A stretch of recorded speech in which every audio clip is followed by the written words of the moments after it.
iHeartRadio Canada. Hi, I'm Shannon, here with Maren Morris. Hi. Thanks for taking the time. Yeah, it's good to be back in Toronto. I couldn't help but notice that, is this your rider, all of the snacks, or is this just what they provide for you? It kind of looks like it's a mix of my rider and what my band likes as well. Nice. But yeah, we try to keep it not too crazy back here. I was going to say, it's pretty healthy options. Thank you. I do love Cheez-Its, so that's always a must. Yeah. Is the disposable cameras, is that on your list or is that someone else's? Yeah, that's something I request at every show because we go through so much film out here. And I just like to always have a little disposable camera. And my son knows how to use them now. So just his crooked shots are so cute to develop and just remember each city we were in. Totally. I was thinking that's such a good idea to request that and then just have that at every show. Yeah, it's been fun. It kind of keeps you off your phone too because you want to wait for something to develop and not just instantly have something. Yeah. So you're saying that your son is on the road with you. Yeah, which has got to be totally different vibes than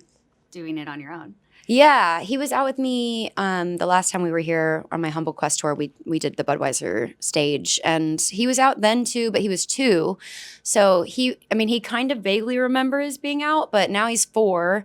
Went to the aquarium this morning. And he just has such a relationship with all the band and the crew, and he loves being able to tour because he gets to see so many different aquariums, zoos, museums, and just, venues. So he really thinks it's his own version of summer camp. Yeah, totally. That's so sweet. So do you try to bring him to aquariums and zoos in different cities? Yeah, the weeks that I have him, I'm obviously working right now, and summer is for touring. So yeah, it's nice to have him out. It makes me happy. And I feel it kind of boosts the overall morale of everyone. It's just if you have an animal out or a child, I feel just everyone's day gets a little bit brighter when they walk into the production office or into catering. Yeah, totally. I love the aquarium here too. That's usually what I recommend. Yeah, it's a good one. Yeah, it's really nice. The giant tanks. So, how's it been doing shows with Maroon 5? Good. This is our 4th show with them, so we're kind of it's a brief run, but yeah, it's kind of crazy realizing, having never seen them live in this capacity before, just every song is a hit. So there's no dead area of the set list. It's all giant smashes. So yeah, it's rare that you are touring with a band that has that. Yeah, I feel people forget how long they've been around. I know, and it's super nostalgic for me because when they play songs from Songs About Jane, I'm instantly transported back to 7th grade. And yeah, it's definitely a legacy sort of act having that longevity for sure. Yeah, definitely. I'm obsessed with the song Cut with Julia Michaels. Thanks. It's so good. I want to know everything about it. How did you two first connect? Have you known each other for a while? We have, yeah. So I've obviously been a fan of Julia's work forever, and also her work as an artist, not just her songwriting career. But I think our first time writing was back when I was writing for my album Humble Quest, and we actually wrote my song Circles Around This Town together. And that was the first single of that record. And, it was just so autobiographical. It was my first time writing with Julia. And she just really, I understood why she is the success that she is as a songwriter working with artists, because she just knows how to instantly hone in on their life story and make it palatable for others to hear and make it catchy also. And she just is so good at that. And she's just over the years become such a good friend. We got to go to the Grammys for that song. We were nominated for Country Song. And yeah, and so obviously she's just become someone that I've become friends with, and also a peer of mine in the writing room. And any date I can get with her in a session is a lucky day for me. And we wrote Cut really not that long ago. It was 3 months ago. So It's a really new song. And I'd been holding on to this concept. It was originally going to be called And Scene. And it became Cut because I was talking to Julia, and she was like, okay, how do we really streamline this concept and this idea of just being exhausted trying to hold up this facade of perfection. Mm-hmm. And when you finally have a moment of solitude, you just let the mask slip. But also it being not a negative thing. It's everyone just needs to let the steam out of the kettle. It doesn't mean the mental breakdown. It just means I just need to scream. So yeah, she just knew how to make that a fun idea for a song, and the melodies of it are just really cathartic and feel almost like ABBA-esque to me. Mm-hmm. And yeah, so it's cool having this out with her sort of in my new era of musical direction. Yeah, totally. I wanted it to be longer too. I was like, it's only 2 minutes. We need more. Yeah, I was like, it's kind of appropriately ended on the word intermission because it is leading to something else. But yeah, maybe we need to do like an extended version. That seems to be like a resounding request from fans or listeners is like, wait, it ends too quick. More? Yeah. Yep. And music video? Yeah, we have some really bold ideas for one. But yeah, anytime I can be on set with her, it's an easy, fun day. Yeah. And speaking of intermission, you have 5 songs coming out August 2nd. What made you choose an EP, not a full album? Why this project specifically?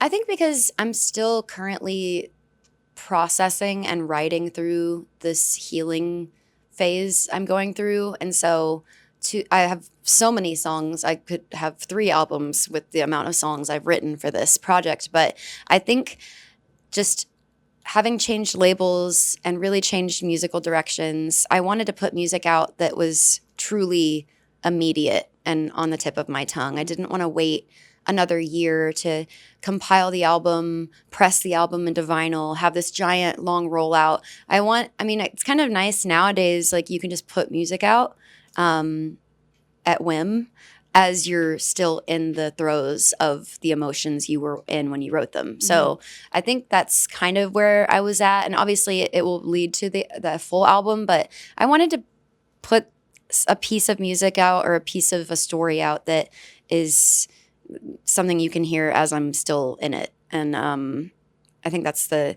beauty of these sort of like instant releases, is that you're hearing the artist that you admire's like head and neuroses right in the thick of it, and not a year after they've processed it. Yeah, I love that, in real time. Yeah, real time, heartbreak and healing and fun and like new beginnings. So yeah, I'm just also like, I want to have new music out. I don't want to wait for like the full album rollout. I just would love to have something out. Do you have an idea of what you want to do for then the album after that, or you have it all like concepts? Yeah, it's sort of, it's something that's been mapped out, but also is luckily like kind of an ongoing conversation with like my team and myself, and like also I'm still writing. So I think at this point I have this EP coming out. I have other songs that I'm kind of like saving for the album that I am very excited to also have out for everyone. But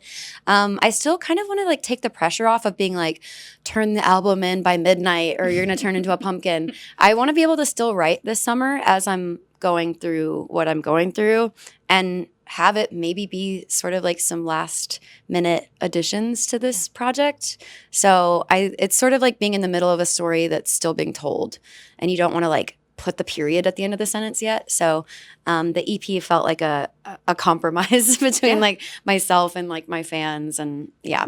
No, I love that so much. Yeah. That's so great. I feel like there's a lot of conversation around you of like people wanting to put you in a specific genre, or like Maren's going over here, or she's doing this now. Why do you think it is that people are so focused on like putting an artist into a box? I mean, I think we're sort of straddling the line of 2 different worlds. I think the last world is like, the world of vinyl and buying actual CDs and needing to go to a certain aisle to know what you're looking for. The other world, the other leg is like streaming and TikTok, and not needing to go to a certain aisle for that song. It's like everything is sort of thrown into this melting pot of what a playlist is. And so I think that's kind of why there's a need or a sort of, I don't know, Pavlovian response of like, okay, I need to know so I know what I'm looking for. Right. Yeah, what are you? And I think, I don't blame people for doing that, because I do it too. And I grew up in the 90s where like you had to switch to a station, and it was a country station. And that's how you would know, okay, they're going to play the Chicks, they're going to play Shania, they're going to play Faith Hill, and then go back to the pop station, like so I can hear Britney. So, I mean, now it's like pop music is so vast. It's like you're seeing, I mean, even on the chart now, it's like you see such a wide, diverse array of songs in like the Hot 100 even. And I think that's like the cool thing about pop music is it can be anything. It's just what's popular. I love explaining that to people with working in pop radio because people love to hate on pop music. And I'm like, but you do realize it just stands for popular. Like it is what's most mainstream. Yeah. Yeah. It's like you've got like Espresso, you've got, I mean, like the last year of music, if you look at the chart, it's like, you know, Sabrina Carpenter, it's like Eminem, it's Noah Kahan, Zach Bryan. Like there's all of these songs that became popular through whatever mediums, but they end up in a chart position of like it being a little bit of everything. And I don't think anyone's looking at that and being like, well, tell me exactly who they are and what their genre is. I think it's just like, do people like this or not? Yeah. So do you feel like we're moving away from people getting put into those boxes? I think so. I mean, I think, you know, if you go, I mean, when I listen to playlists just to like sort of drive in my car or if I'm like cleaning my house, if I put on like the mood chill, there's going to be like all sorts of artists on that playlist and they could probably identify themselves a million different ways, but someone at some entity decided to plop them into this chill playlist or this dinner playlist. And it's like, I sort of think people are just attracted to a mood over a genre. Yeah, totally. Who are you listening to right now? Or is it a lot of podcasts? I mean, I'm kind of both because sometimes like I get a little bit burnt out on music and I just want to hear people talk. Same. And so I love a podcast. But yeah, musically, I mean, definitely I loved the new Ariana record. I guess you can still say it's new. Yeah. It's a few months old. I love Chappel Roan, Sabrina. So excited for her to have her first #1.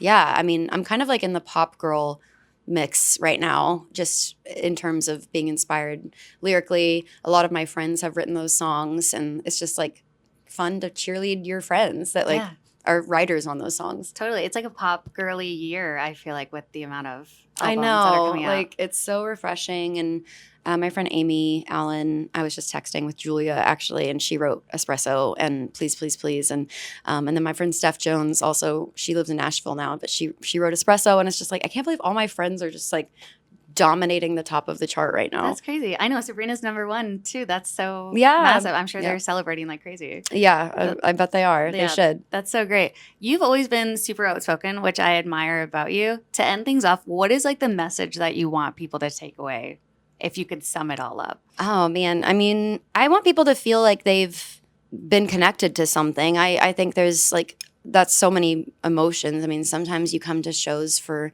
escapism. Sometimes you come to hear one or two of your favorite songs. Sometimes you just want to like be in the presence of the artist that you love. And I think there's room for all of that. And I think ultimately, you know, being outspoken, that's like granted me a freedom in a lot of ways, because you start to break down boundaries that have scared a lot of artists into being pigeonholed and, you know, counting their money and wanting to just be safe. And like, I don't fault them for that, because I think like so many of us have come from nothing and we've built something really that big that we're proud of, and we want to hold on to it at all costs. But I think the cost to yourself is not being able to sleep easy at night because, you know, you didn't speak up about something, or you saw someone being bullied, or someone made a comment that was awful towards someone, marginalized. It's like you see those things start to become more and more like prevalent or allowed when you don't say anything.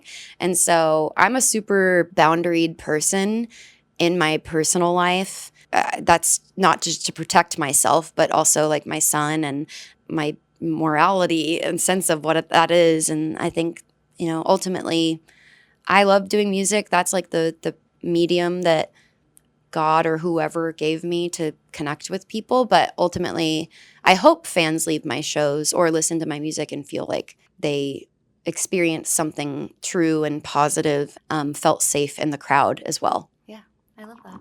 Maren, thank you so much. Yeah, thanks. Very nice chatting with you. You too.